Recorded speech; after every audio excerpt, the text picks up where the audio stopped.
तो एक तरीके से आज हम डिस्कस करने वाले हैं DSSB की स्ट्रैटेजी, और लास्ट टाइम DSSB में क्या आपकी कट ऑफ रही थी वो अपन डिस्कस करेंगे कि आपको इस साल जो है वो कितने मार्क्स लेने हैं, और जो इम्पॉर्टेंट टॉपिक्स हैं आपके कंप्यूटर के वो डिस्कस करेंगे कि कौन कौन से इम्पॉर्टेंट टॉपिक्स हैं जो आपको करने ही करने हैं, जिनको आपको बिल्कुल नहीं छोड़ना है।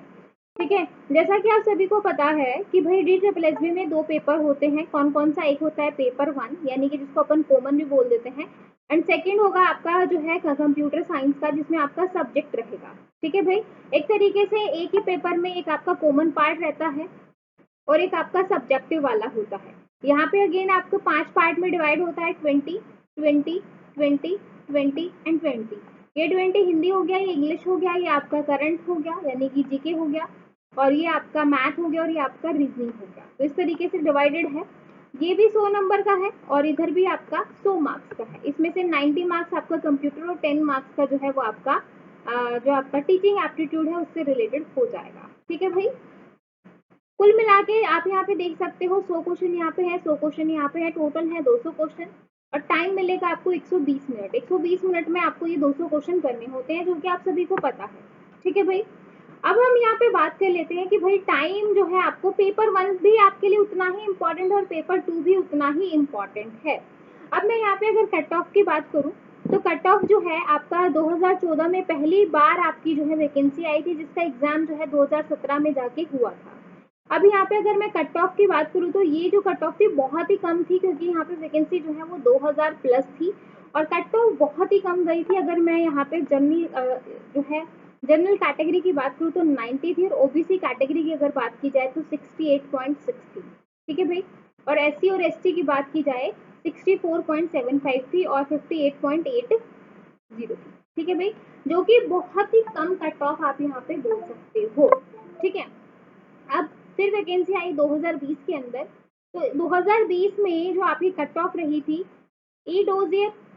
ई डोजियर यानी कि डॉक्यूमेंट वेरिफिकेशन करवाने के लिए जो कट ऑफ थी अनरिजर्व की, वो थी आपकी 123.93, ईडब्ल्यूएस की थी 113, ओबीसी की थी 94.71, एससी की थी 107.93, एसटी की थी 66.29 और पीएच की थी आपकी 79.91। ठीक है भाई, तो ये तो था जब आपको डॉक्यूमेंट वेरिफिकेशन के लिए बुलाया गया था। डॉक्यूमेंट वेरिफिकेशन होने के बाद जो फाइनल कट ऑफ गई थी वो अनरिजर्व कैटेगरी की यहाँ पे हो गई थी 132.68, मतलब जिसके नंबर 133 थे उसका सिलेक्शन हो गया था। ठीक है, ओबीसी की गई थी यहाँ पे 108.82, और यहाँ पे ईडब्ल्यूएस की थी 124.36, एससी की अगर मैं बात करूँ तो 114.43, और एसटी की अगर मैं बात करूँ यहाँ पे 83.51। तो यहाँ पे मेरा ये बताने का मतलब ये है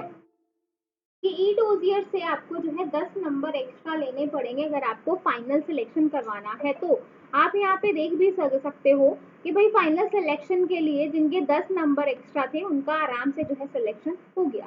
ठीक है भाई, क्लियर है? तो कुल मिला के बात ये है कि अब की बार जो आपको टारगेट करना पड़ेगा, क्योंकि यहाँ पे जो वैकेंसी थी वो 323 समथिंग थी या 300 प्लस थी, मुझे एक्यूरेट ध्यान नहीं है, और अब की बार वैकेंसी बहुत ही कम है। ठीक है, तो अब की बार जो है कट ऑफ आपकी मान सकते हो कि भाई आपको जो है 150 का टारगेट करना पड़ेगा। अगर आपका यहाँ पे अगर आपको है कि मुझे जॉब लेनी ही लेनी है, तो आपका टारगेट यहाँ पे 150 का होना चाहिए, तभी आप एग्जाम को क्वालिफाई कर सकते हो। यानी कि पेपर 1 भी उतना ही इम्पोर्टेंट है और पेपर 2 भी आपका उतना ही इम्पोर्टेंट है।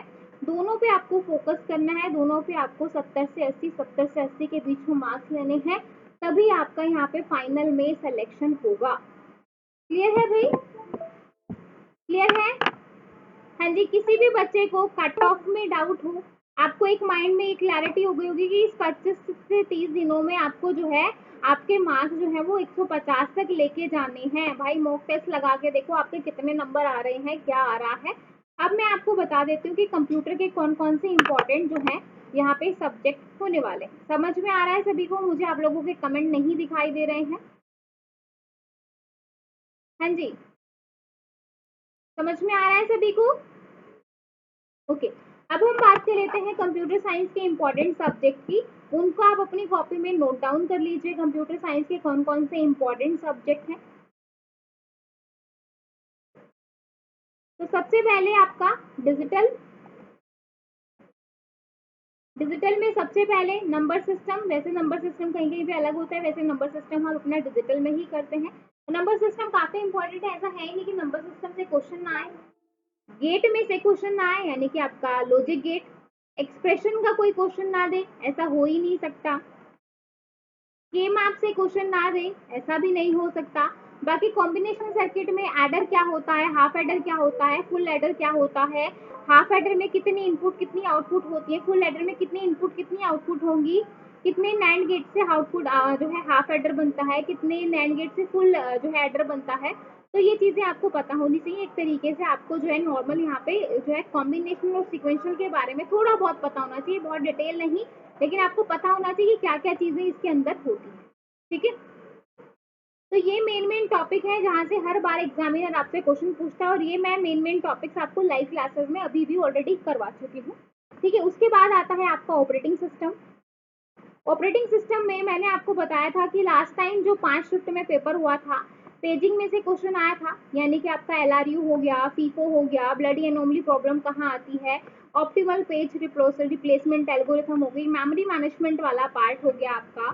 ठीक है, उसके बाद आपका जो CPU वाला पार्ट है वहां से हो गया, आपका जो ऑपरेटिंग सिस्टम का इंट्रोडक्शन है वहां से क्वेश्चन आ गया, है ना। थोड़ा बहुत डेडलॉक का आपको पता होना चाहिए, अदरवाइज जो लास्ट टाइम क्वेश्चन आए थे वो इन्हीं में से आए थे।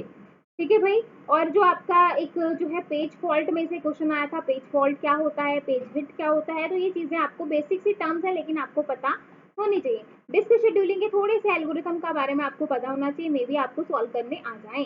ठीक है, तो ये आपका ऑपरेटिंग सिस्टम है। उसके बाद अगर मैं थर्ड टॉपिक की बात करूँ, दैट इज कंप्यूटर नेटवर्क, और कंप्यूटर नेटवर्क में क्या इंपॉर्टेंट है बताने की जरूरत ही नहीं है, क्योंकि इसमें डिवाइस काफी इंपॉर्टेंट है। सबसे बड़ा आपका OSI मॉडल, जिसको आप स्किप कर ही नहीं सकते हो। ठीक है भाई, तो ये जो है काफी इंपॉर्टेंट रोल प्ले करता है आपके एग्जाम के अंदर। ठीक है, बाकी बोर्ड नंबर किसका क्या रहेगा, ये सारी चीजें क्लियर है भाई, क्लियर है। तो ये 3 टॉपिक सभी ने नोट डाउन कर लिए, ये 3 टॉपिक सभी ने नोट डाउन किए भाई। के बाद अगर मैं नेक्स्ट की बात करूं, नेक्स्ट जो है वो आपका है DBMS एंड SQL। ठीक है भाई, DBMS और SQL में से क्वेश्चन आ जाते हैं स्ट्रक्चर क्वेरी लैंग्वेज में से, DDL, कौन कौन सी DDL कमांड है, कमांड आपको बहुत अच्छे से करनी है। DBMS में से आपका ER में से आ गया, आपका रो क्या होता है, टपल क्या होता है, कार्डिनेटी क्या होती है ना, आपका जो है वीक एंटिटी क्या होती है, स्ट्रॉन्ग एंटिटी क्या होती है, तो इन सब के बारे में आपको पता होना चाहिए। नॉर्मलाइजेशन में से क्वेश्चन आ गया, नॉर्मलाइजेशन का ज्यादा डीप में नहीं, लेकिन नॉर्मल डेफिनेशन टर्म्स आपसे पूछ ली जाती है। ठीक है, इसके बाद डेटा स्ट्रक्चर में से ट्री में से क्वेश्चन आ गया, जो है स्टैक में से क्वेश्चन आ गया। उसके बाद जो आपकी एल्गोरिथम की कॉम्प्लेक्सिटी है वहां से आपके क्वेश्चन आ गए। ये आपका कोर वाला पार्ट है, और ये वाला पार्ट आपका मिस होता ही नहीं है, यहाँ से क्वेश्चन आता ही आता है। उसके बाद अगर मैं बात करूँ सॉफ्टवेयर इंजीनियरिंग में से जो आपके डिजाइन होते हैं, डिजाइन अगर मैं बात करूँ तो आपका जो है कोहेजन हो गया, कपलिंग हो गई, तो यहाँ कोहेजन कपलिंग में से क्वेश्चन हो गया, आपके SDLC मॉडल में से क्वेश्चन हो गया, है ना। उसके बाद अगर मैं बात करूँ आपका वेब टेक्नोलॉजी में काफी सारी चीजें आती हैं, लाइक आपका HTML आता है, XML आता है, CSS आता है, और जावा स्क्रिप्ट आती है। उसके बाद अगर मैं बात करूँ यहाँ पे मल्टीमीडिया में से भी क्वेश्चन आ जाता है। उसके बाद अगर मैं बात करूँ प्रोग्रामिंग में से भाई आपको जो है C और C++ तो करना है ही, उसके साथ जो पाइथन है, पाइथन का भी आपको कोर वाला पार्ट करना है, यानी कि पाइथन के बारे में आपको पता होना चाहिए। ठीक है भाई, उसके बाद आता है आपका कंप्यूटर फंडामेंटल में से भी क्वेश्चन आता है, हिस्ट्री वगैरह, फुल फॉर्म वगैरह पूछ ली जाती हैं। और उसके बाद होता है कंप्यूटर ऑर्गेनाइजेशन आर्किटेक्चर, जिसमें से ज्यादातर जो क्वेश्चन बनता है वो आपका मेमोरी हायरार्की में से क्वेश्चन बनता है, और कैशे मेमोरी में से क्वेश्चन आते हैं। तो ये आपको ऑल ओवर जो आपका इम्पोर्टेंट पार्ट है कंप्यूटर का, वो ये सारा है, ये आपको बहुत अच्छे तरीके से करना है, इसमें से आपको कुछ भी नहीं छोड़ना है। समझ में आया भाई, ये जो 8 से 10 टॉपिक मैंने लिखवाए हैं ये काफी इंपॉर्टेंट टॉपिक्स हैं, जो कि आपको अपनी कॉपी में नोट डाउन करने हैं। हो गया भाई सभी का?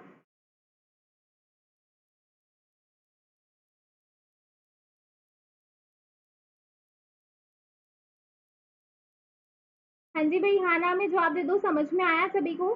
समझ में आया भाई? तो ये आपके इम्पोर्टेंट टॉपिक हैं।